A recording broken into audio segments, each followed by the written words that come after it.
Hotmail Login, Outlook Sign In. If you're looking to log into your Hotmail account, you've come to the right place. Hotmail might have changed its name to Outlook, but the login process is still super simple. Today, I'll walk you through the steps on how to sign into your Hotmail or Outlook account. So let's get started. First things first, open your web browser and you can go to the Outlook login page by simply typing in Outlook or going to directly www.outlook.com. Now, once you're on the Outlook homepage, look for the sign in button. It's usually in the middle, so tap on sign in.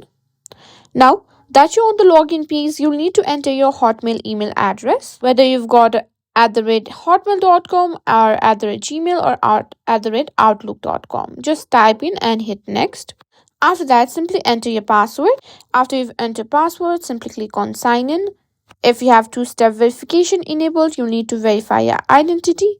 And there you have it. You're now signed in to your Hotmail or Outlook account. You'll have full access to your emails, calendar, contacts, and all your other Outlook features.